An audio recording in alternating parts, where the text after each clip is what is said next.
My session today is going to be a little bit interactive. So I would like you to turn to the person next to you and find out how far did they come to get to COEX this morning. All right? I'll give you a minute. Talk to the person next to you. How far did you come?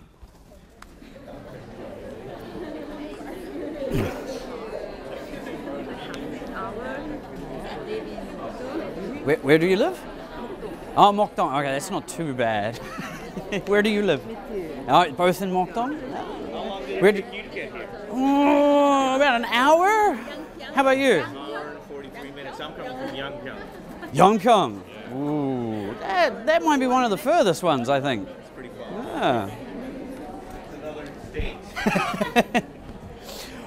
Okay, so let's find out. Does anyone come from Gangnam? Okay, so you guys walked with an umbrella, maybe because it's raining. Okay. What about Gangbuk, north of the river? Oh, a few people. Who came from outside of Seoul? Oh, okay. Gyeonggi-do. Oh, that looks like the majority of people. Anyone come from Chungcheongbuk-do, Chungcheongnam-do, Daejeon? We got someone from Daejeon, maybe? Anyone from the east? Daegu? No? Busan? Oh, there's one from Busan. Anyone from Mokpo? Anyone from Jeju? No? Okay. Busan is our furthest traveler this morning. You'll be wanting lunch very soon, I imagine. Okay, so we're talking about the flipped classroom. And as Justin gave that very praising introduction, my name is Stafford Lumsden, and I am the coordinator of online TESOL programs at Sookmyung Women's University.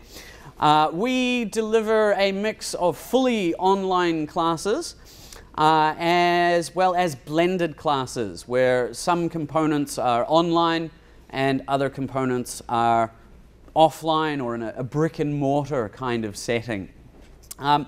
And with those classes, one of the things that we're trying to do is flip those classes. So today I want to spend a little bit of time talking about what a flipped classroom is and how it works. Thinking about some of the content that you might use for your flipped classroom. I'll share one or two resources and give you a couple of examples from my classroom. And if we've got time, we'll have a look at some of the significant things that are happening when we start applying flipped models to our classrooms. We'll have a look at the good things and maybe some of the challenges that we might face as teachers as well. But first of all, I'll get you to do some talking. What is a flipped classroom? And I'd like you to just have a chat again to the person next to you. What do you think is a flipped classroom? I'll give you a minute or two to sort that out with your partner.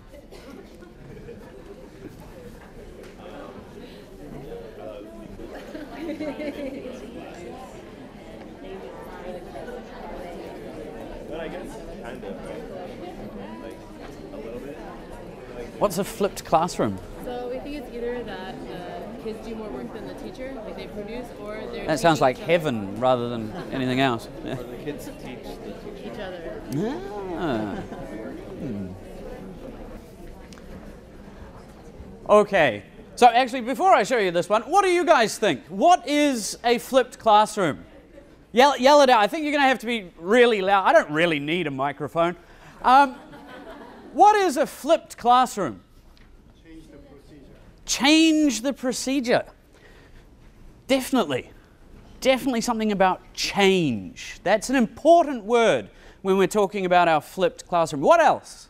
Students find out the way to learn. Students maybe themselves finding out what they need to learn. Maybe one more, someone from this side. What's a flipped classroom? Non-traditional, yeah, it's pretty non-traditional. But I wonder about this term new. The flipped classroom has probably been around now, or the idea of a flipped classroom, for at least 15 years. this idea of doing stuff outside of the classroom to enable students to do more things in the classroom. So the flipped classroom is a pedagogical model in which the typical lecture and homework elements of the course are reversed. So here's our typical kind of organization. There's lectures and activities in class, and the students do homework activities outside of class. The flipped classroom is going to turn it on its head. We're going to use short video lectures that are viewed by students at home before they come to class, and in class they're going to spend more time doing stuff, okay, more classroom activities. And from our point of view as language teachers, that means more communicative tasks in the classroom. All of that learny stuff our students are going to do outside of the classroom.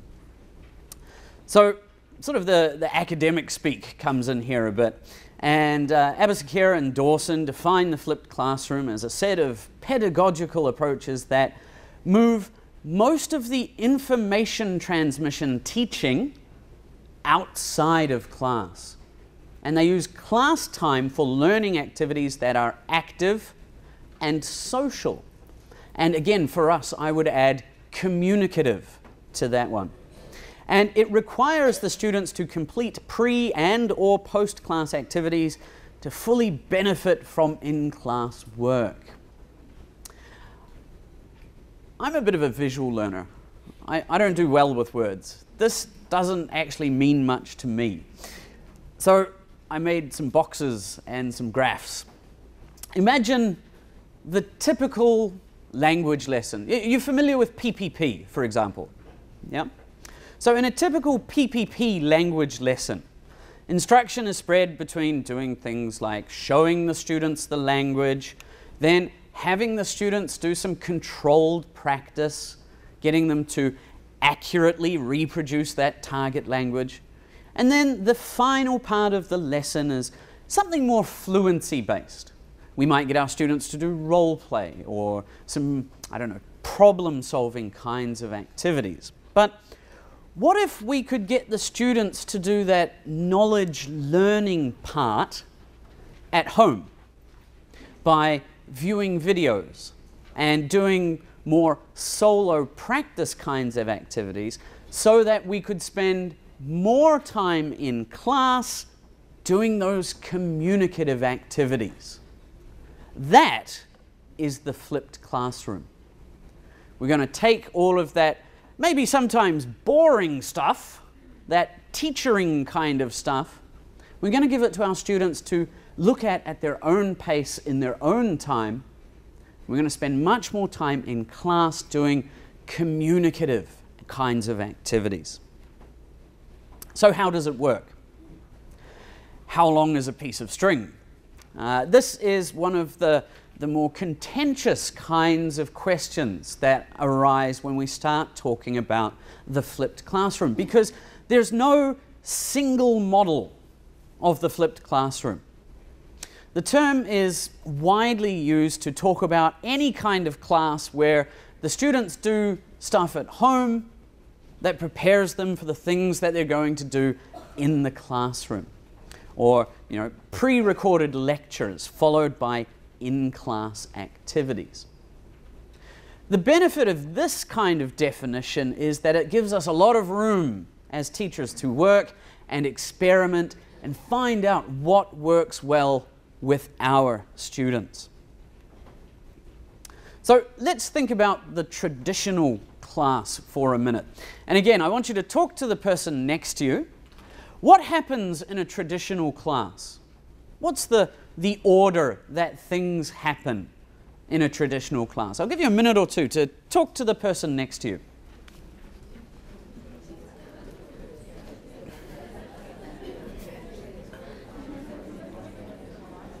No cheating, no cheating, don't go forward. Okay, I'll give you 30 seconds to wrap up your conversation.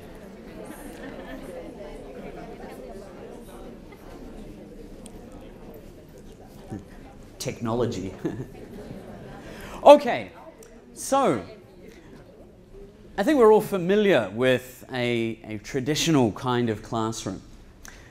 Before class, our students, if they're diligent and hard-working, will look at some content, look at the materials. They'll read ahead in their textbook, maybe. Then they come to class. They attend some sort of lecture. Maybe there are some activities that go along with that lecture. And then they go home and they do their homework, if again they're diligent, hard-working students.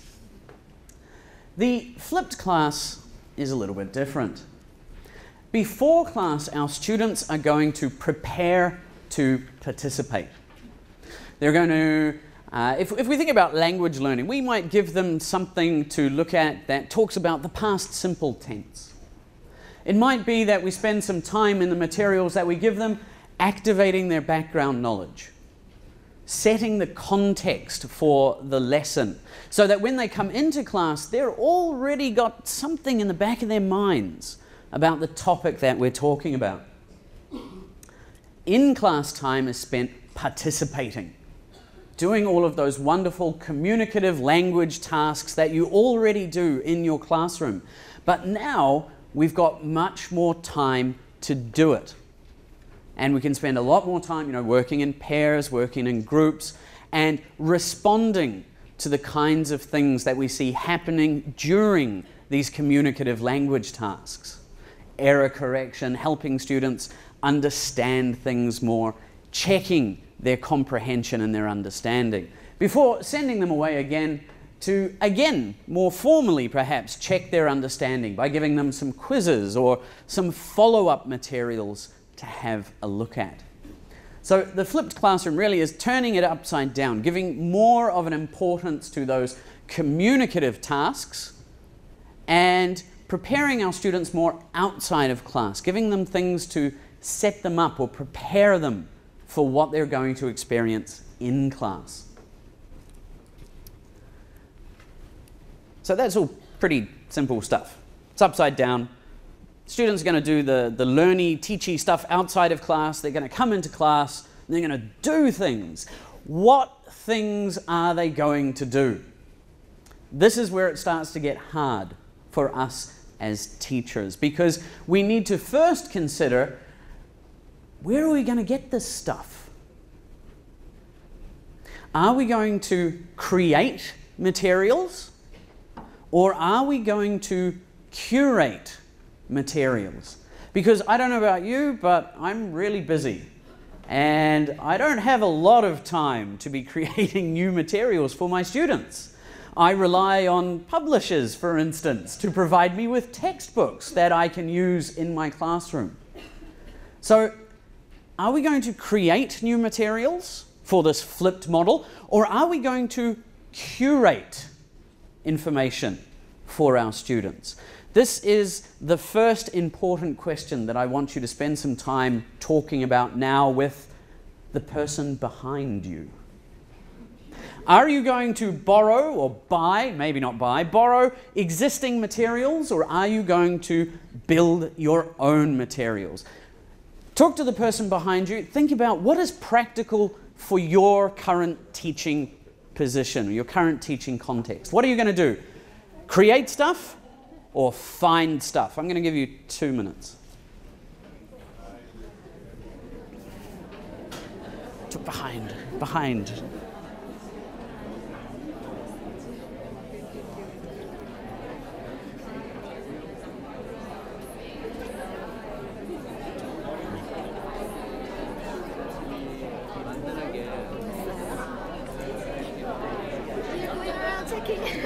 Yeah, it's good teacher monitoring, yeah?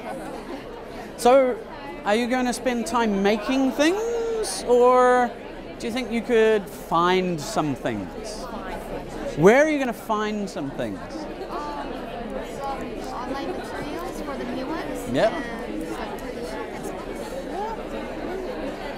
You're not going to buy anything, are you? Because again, we're teachers. We no money.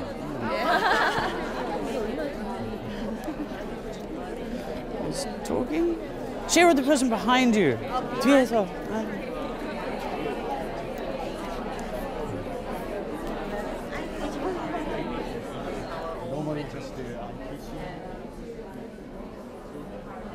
Okay, I'll give you 30 seconds to finish your conversation.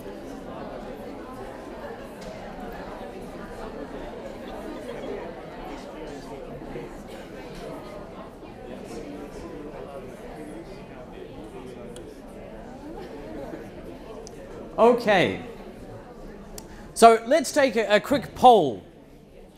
Who is going to borrow, beg, steal, or otherwise? Who is going to borrow and find things to use? Who is going to curate materials? Who's going to build their own? Who's going to do a bit of DIY? Okay. I think the answer lies somewhere in the middle. Okay. You are going to find a bevy of wonderful things on the internet, and very shortly I'm going to show you some of the resources and materials that I like to use from the internet. But they are used in combination with stuff that I have made that I hope is meeting the needs of my students a bit better than those generic kinds of things that I find on the internet. So despite being a very busy teacher, if you're going to employ this idea of a flipped classroom, one of the first challenges you are going to face is time, because it takes a lot of time to set up your flipped classroom. Now, I've been doing this seriously for about 18 months. In those first 6 months, that first semester, I can't remember a time when I slept. No, that's not entirely true, but it was a lot of work. Thankfully, as time goes by, two things happen. You get quicker. You know, you get a little more efficient in making your own stuff. You get a little bit efficient in finding other stuff. And of course, you start to reuse things. So with a little bit of investment at the beginning of your decision to flip your classroom, pays off in the long run. So how are we going to do this? We need to sort of prepare ourselves to flip our classroom. And we've noted that flipping the class reverses that traditional kind of setup, where students are starting to acquire the basic information for our classes outside of class, whereas in class they're working together to try and apply this knowledge. So whether you want to flip your classroom just for one class, or whether you are looking to flip an entire semester's worth of work, you need some things to sort of guide your approach to this. And we use the acronym FLIP. We need to figure out what makes sense to flip. Not everything is going to work in a flipped kind of model. We need to look for in-class tasks that we would like to give more time to. Remember, one of the benefits of the flipped classroom is we can spend more time on things in class. So what things do we want to spend more time on? And then what tasks are we going to use in class? You know, which ones are the ones that are going to engage and help our students? Which tasks are we going to help and engage our students with outside of class? And then finally, how are we going to prepare our students for this different approach? Okay, remember, it's not just the teacher who's going to be going through this. It's the teacher and the students. And the students are going to need some help as well. So figuring out where flipping makes the most sense to you. And what I've done here is divide it into the create versus curate kind of thing. If you are going to make your own materials, well, you're going to start by looking at your objectives or your outcomes for your classes. You know, when you're writing your lesson plan, students will be able to do what by the end of the lesson. So our objectives need to be refined. And one of the benefits, again, of doing this flipped model is hopefully we're encouraging a little more higher order thinking amongst our students. And that needs to play into our objectives and our goals. when we're curating material, we're going to be thinking about the kinds of topics within the unit that make the most sense to flip. Would it be better if the students were given the opportunities during class to actively apply their knowledge and skills? Which things do we want to do in class? Which things can be sort of not relegated, but put into that or rather that at-home kind of thing? All right, this one shouldn't be too much of an issue. So instead, I'm going to ask you, let's see, you did behind, you did next to, behind, person to the left. Talk to the person on your left. What kinds of tasks would you love to spend more time on in class? What kinds of tasks would you love to do, but you never have enough time? Talk to the person on your left. I'll give you a minute.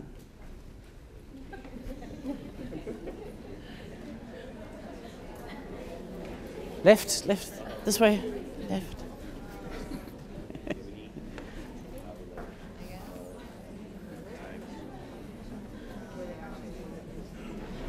Have you guys not got a seat? Oh, sorry.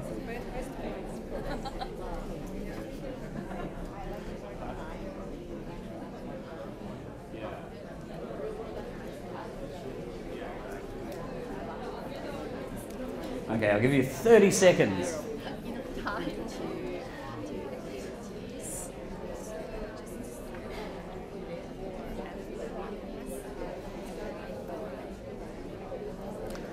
Okay, so again, let's do a quick poll.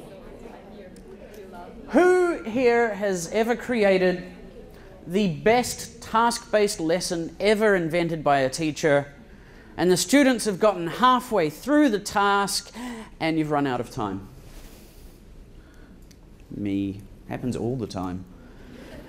Who here has created the best reading lesson ever invented by a teacher, and the students are reading and they're answering questions about the gist and the detail of the text, and you're about to ask them a question and the bell goes and we have to finish up?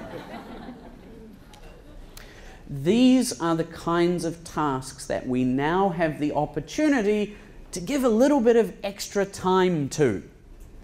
Because all of that, again, teacher stuff, all of that knowledge acquisition that our students are going through is happening outside of the classroom. We can spend more time on tasks in the classroom, task-based lessons. We can do more real-world kinds of things. We can spend much more time looking at intensive kind of reading activities and tasks, and extension tasks that take our students beyond just what's in the text, because we've cut out some of our teacher talk time. We've given that over to our students in the comfort of their own homes, watching us maybe on video in preparation for them coming into class and actually doing the activities. Someone said to me the other day, oh, a flipped classroom, that means lots of computer stuff. No, it doesn't. It means much more time given over to those same language activities that you do in your class already. Because we've taken out what is sometimes inefficient teaching, we've given that to the students outside of the classroom. Now we've got lots more time to spend inside the classroom doing those communicative tasks. In terms of content that students will engage to prepare for class, one of the things we're going to do if we're going to start cutting things out of our physical classes is decide what are the important points. What do our students need to know before they come to class in order to engage in these communicative tasks? If we are creating our own activities, we're going to ask ourselves, what essential content do students need to acquire before they come into class? And how are they best served? Do we need to make 3 or 4 different videos of 3 or 4 minutes each? Do they need something slightly longer, perhaps? And if we are looking for resources that are already out there, what existing resources would supply the students with the information they need? Okay? So identifying what do they need to learn and how we are going to give it to them outside of the classroom. And then finally, how are we going to prepare our students for all of this? What additional tools or techniques do we need to give them? How are we going to be their not only teacher, but how are we going to be their coach? Because some of this requires some other skills, computer skills on the part of our students. Luckily, our students are pretty tech savvy. In a lot of cases, much more so than us as teachers. Okay? So getting them to go to YouTube and watch a video is not difficult. Getting them to go to a file server somewhere on the cloud and download a worksheet or a piece of information, usually not so difficult as well, but we need to train our students. So although we've taken out some of the stuff from our classes, we need to add some information in as well, and that is how the students are going to do this. We need to train our students. We need to share with them our expectations and the procedures and the workflow that they are going to go through as they become flipped students. All right. So that's sort of an end to the technically theory kind of thing. I want to spend a few moments just sharing with you 2 or 3 of my favorite resources for creating content in a flipped sort of environment. And I'll show you 1 or 2 examples that I've made for students. This first one is TED-Ed. And TED-Ed is brilliant. Okay, who knows TED Talks? Yeah, everyone knows TED Talks. Who knew that TED is actually quite interested in the education of young people of this world?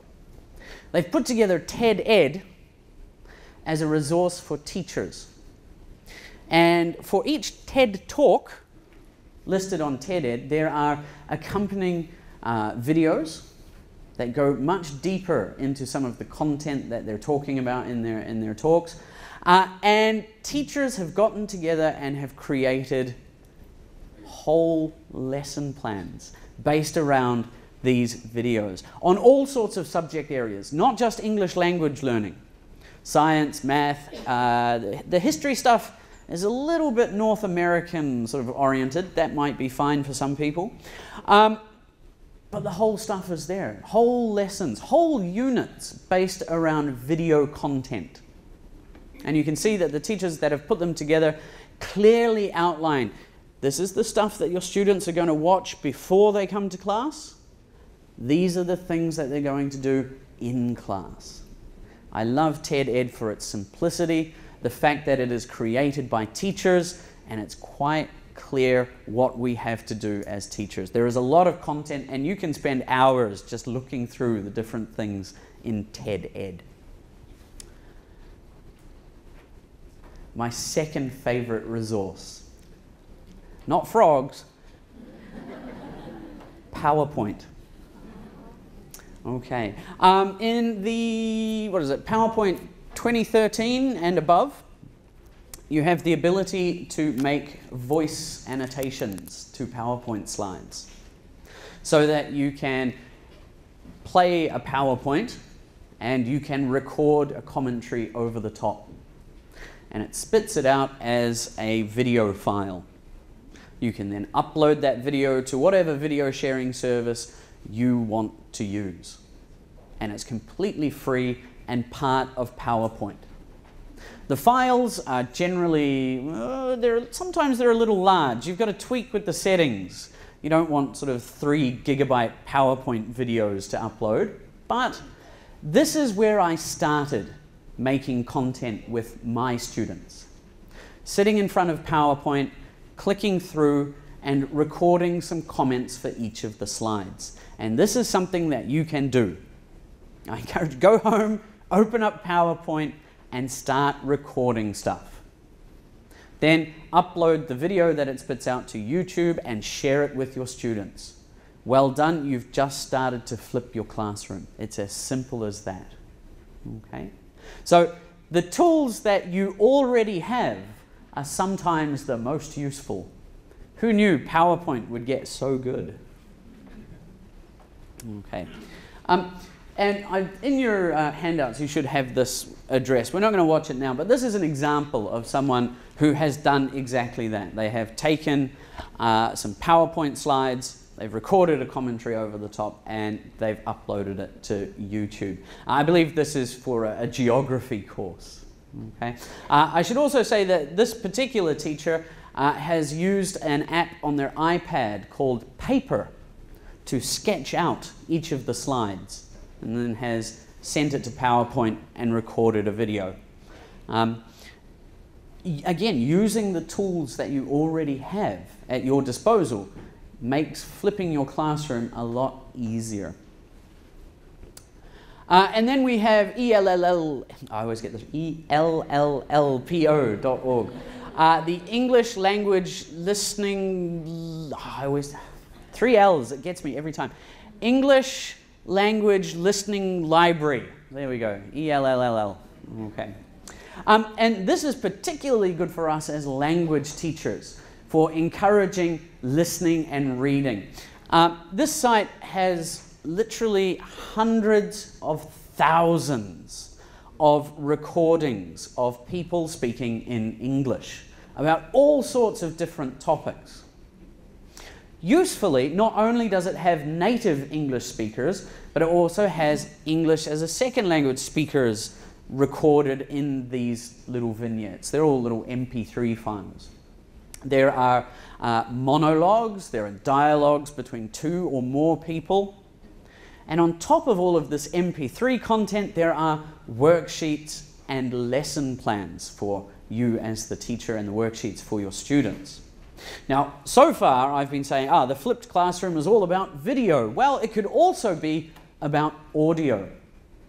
And remember, our students in particular seem to need a lot of practice listening to the sounds of English, building up their phonemic awareness and that sort of thing. I like I'm just going to call it ELLL, because it also has non-native speakers of English examples as well. So check that one out for if you are looking to curate content, that is definitely the way to go. Okay, now the embarrassing part. I want to show you an example of one video that I have created for my classes. Now, just as a little bit of background, I teach pre and in-service teachers, so a TESOL sort of bent here. And this is a short little video that I created discussing the difference between content objectives and language objectives. So here we go. Welcome back to curriculum design and lesson. I'm not sure, can you hear that? Take a few minutes to discuss with you the difference between content objectives and language objectives. What is a content objective? It's an objective Seems to be as high as it goes. students identify what they should know and be able to implement. That's all right.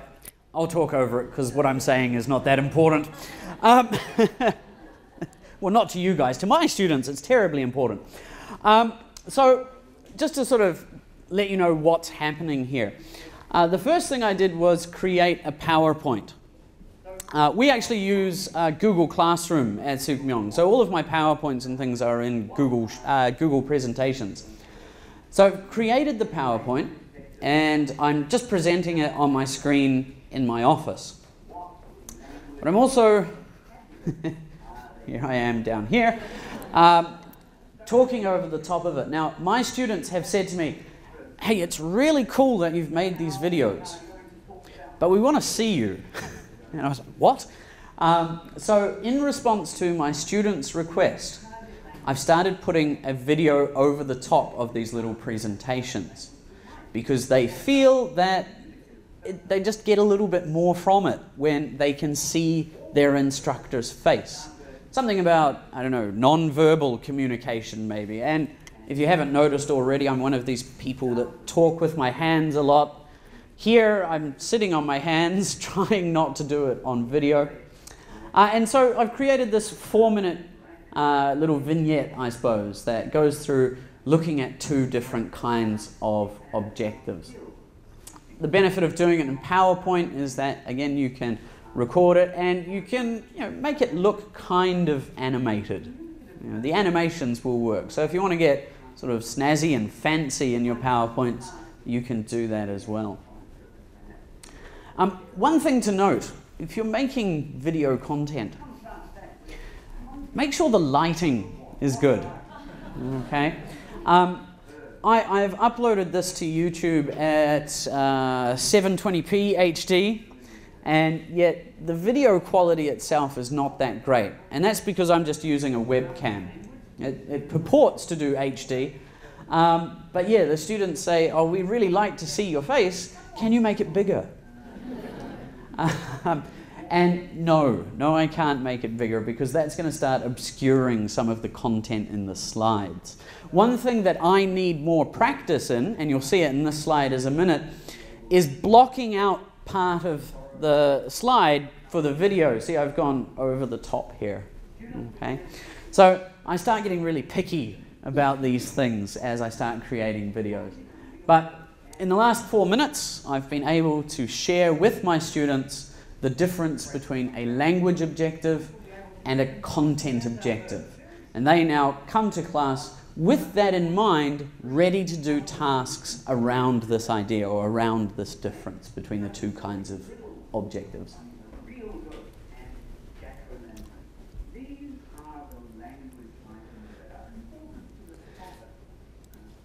And on it goes. All right.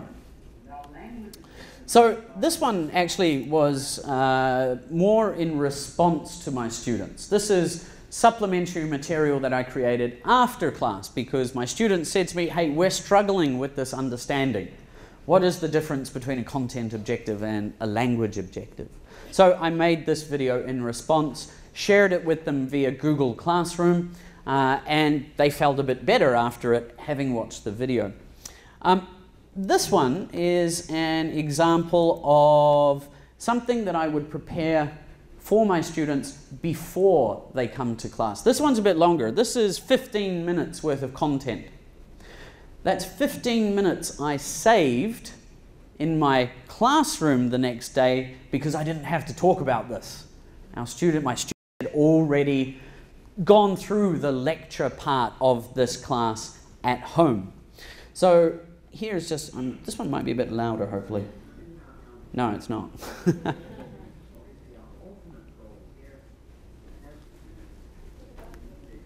This one, the video is a bit better. I'm in a better lighted situation, but you can actually tell it's my office at home. I did this one at home. One of the things that I'm saving up for is a background. I have seen examples of teachers use a green screen behind them so that they can put things behind them in the background. I'm of the thought that that might be a little bit distracting, but certainly some sort of background that hides, all of my, boxes and various other things that shouldn't be in there. My students, again, don't really mind. They're very grateful sometimes that I was able to put this together on a Saturday morning before coming to class. But again, another thing that really gets me is that if you actually look closely, the video and the audio is slightly out of sync because of the upload to YouTube. So you'll find as you become more proficient in creating this content, you start to get very picky about the kinds of things you do. Don't. Don't waste time on those sorts of things. But there are lots of resources from teachers who are doing this online that share the kinds of tips on how to make these kinds of videos. Not on the content, because that's going to be different from teacher to teacher, from class to class, but on some of the skills that you need to acquire to become a video teacher, as it were, or a flipped teacher. So yeah, we won't watch any more of that. But again, very simple stuff. Using PowerPoint, turning it into a video, and uploading it to YouTube for my students. One of the things that you want to consider when using a service like YouTube is the privacy settings. Universities, especially in Korea in the last couple of years, are starting to get quite protective of their content. Because we use our own domain in Google Classroom, if I'm logged into YouTube and my students are logged into YouTube in their Sookmyung accounts, they can see it. I think this one is unlisted, so you'd have to search for it. It's not publicly available. But be careful of people stealing your content. You've put a lot of hard work into creating this. There are some tools like YouTube's privacy settings that will prevent people from stealing it wholesale. On the other hand, share your materials. We, as a profession of teachers, a professional community, share with each other a lot. Okay. We're going to skip ahead a couple of slides because I know we're starting to run short on time. So this idea of the flipped classroom, why is it significant? In a traditional lecture, our students often try to capture what is being said at the instant the speaker says it. I've seen some of you today take notes hurriedly. This is not great for a communicative language classroom. Our students don't have the chance to stop and reflect on what their teacher is saying. And they may miss opportunities to practice the language in favor of writing stuff down. The use of video and other pre-recorded media puts lectures under the control of the students. So if I'm delivering a lecture in class, my students get it one time, and when I've stopped, it's stopped. Giving them the video of the lecture, or giving them video of pre-recorded details and information, they can go back, they can watch it again, they can fast forward, they can rewind, they can go over different things several times. With video content, we might also add in things like closed captions or subtitles.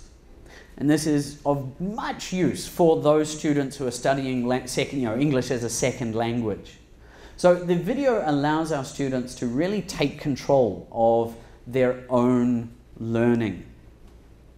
One of the things that we can do outside of the classroom is start to collaborate, or get our students to collaborate with each other, which means they are using the language. And if they're using the language, hopefully they're remembering it as well. And one of the things that we can do when we're doing this sort of collaborative kind of thing is support our students, putting lower proficiency students with higher proficiency students to view the materials, and hopefully they're learning from each other. So there are some clear benefits. For our students, students lear at their own pace. It's supposed to be learn, sorry. Students learn at their own pace. There's lots of opportunities for review. The material that they are viewing is going to prepare them for the tasks that we do in class. And I guess if your students are absent or they're sick, they can go back and look at the materials anyway. This is actually starting to be a challenge that I'm facing in my course. Students are sick, they're like, oh, can I just have the video, please? No, you can't just have the video. You're going to have to do something for me. Show something, it's not, oh, I'm absent, I'll watch it later. It's not video on demand. It's video that prepares our students for what they're going to do in class. But also, if you're dealing with younger learners, these are the videos and materials that you're preparing for your students can be seen by parents as well. Students don't necessarily struggle with their homework, and studies show that students who engage in flipped learning rarely forget to do their homework. They actually like doing this. It's fun to sit down and watch some YouTube before coming to class the next day. And so students start to take ownership of their language learning, and hopefully as a result they get better at the language. For us as teachers, we start to, after that first little period where we're preparing all of these materials, we start concentrating on facilitating language classes rather than organizing language classes. There's more time for us to support our students and their practice. There's more focus on learning as opposed to lecturing. And there's more chance for one-on-one and teacher to small group interactions rather than lecturing to a large class. Hopefully that leads to a lot more connecting with our students.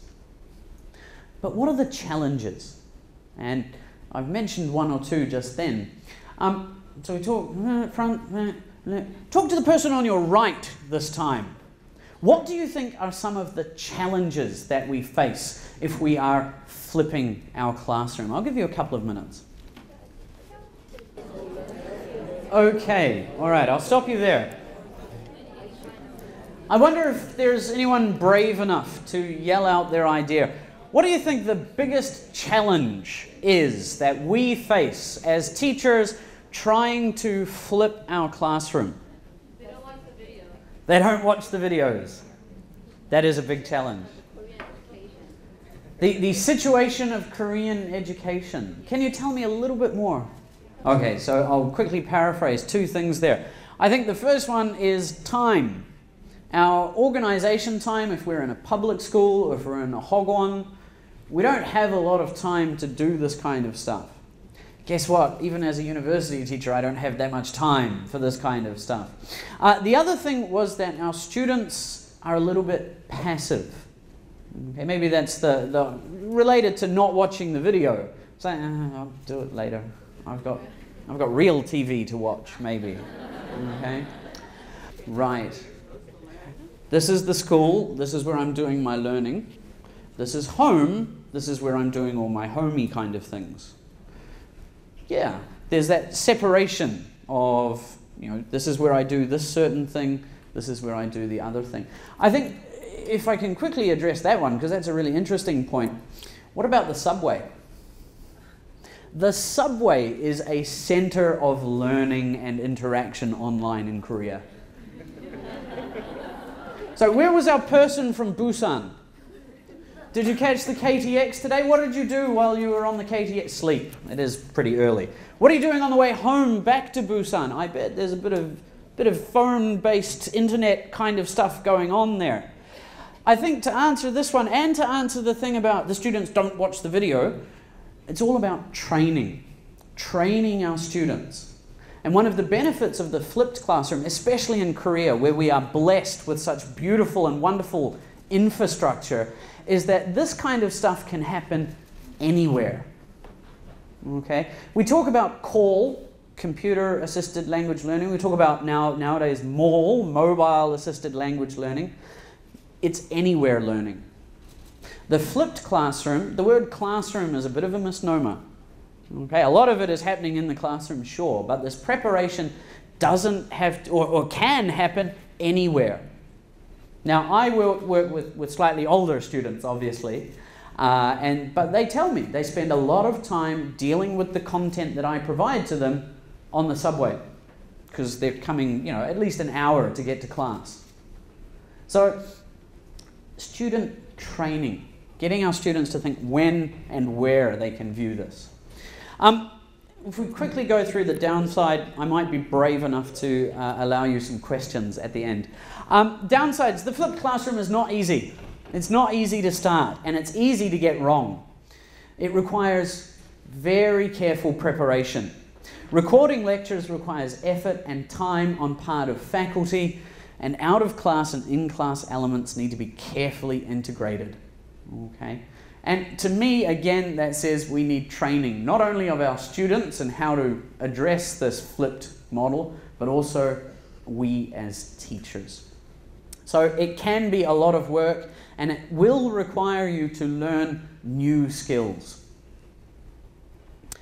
Students complain about not being able to see the teacher. I said this before, this is why I started adding in video to my or at least camera video into mine, because there's something weird about a disembodied voice over a PowerPoint. And also they feel like it's cheating on the part of the teacher. You're not actually teaching, you're just sitting there making a video. Well, we need to change that perception by creating the best kind of quality content that we can. One thing, speaking of disconnects, is sometimes the students can't see the connection between the video that they saw at home and the activity that they are doing in class. Or they see your video and they're like, well, I could have just Googled that, or I could have just searched that up on Naver. You know, why did I have to watch you talking about objectives? And then this one about being sick and absent. Oh, I don't need to go to class. I can just watch it online. I would be very sad if I ever heard one of my students say that. And then finally, even where students start to embrace the model, sometimes their equipment is going to be one of the things that stands in front of them. Luckily, again, you know, Korea, I say it again, we are blessed to have the kind of internet speeds and connectivity that we do. If you are teaching outside of Korea, that might be one of the problems that you have. So the flipped classroom constitutes a change in roles for the teacher. It's not being at the front of the class directing things all the time. It's about collaboration with other teachers and with students. And it's also a change in the role of students. They're no longer passive participants in language learning. It's not that instruction is just being served to them on a platter. Rather, it puts more of the responsibility on them. And one of the things that I find often in the first couple of weeks in the programs that I teach is that you can start to see who are the students who are not watching the videos because they're unable to participate in class. And they become very aware of that themselves very quickly. And you can see sort of when that light goes on, all of a sudden they're like, oh, I've got to go and watch 2 hours worth of videos now to catch up. It really gives students the responsibility for their learning. Finally, communication among students can become the determining dynamic of a lesson. Okay? Yeah, I really want to spend as much time as possible doing communicative tasks in class. So if I can get rid of some of that lecture-y kind of thing, I'm all for it. And what a flipped classroom does particularly well is to change priorities. Okay, it's moving away from just going through the textbook, page 1 through page 100. Okay, it's not just about covering the material. It's about working towards understanding the material and using it. And that's the important thing there. Thank you very much. I think we've got a couple of minutes, so I'll be brave. Does anyone have any questions? No, thank you. Oh, okay. One question here. I'm going to come to you and you're going to speak into the microphone so everyone can hear. Have you ever tried that one with the young kids? I have done individual lessons. Okay. One of the things I said, you don't have to flip a whole course. You don't have to flip your whole semester. I had 5th grade, 6th grade, and it must have been 4th grade because we read The Very Hungry Caterpillar. It's my favorite story.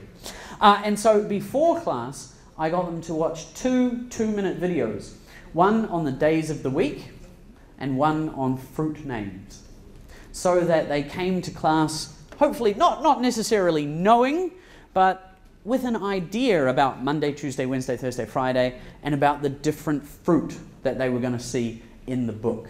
Okay.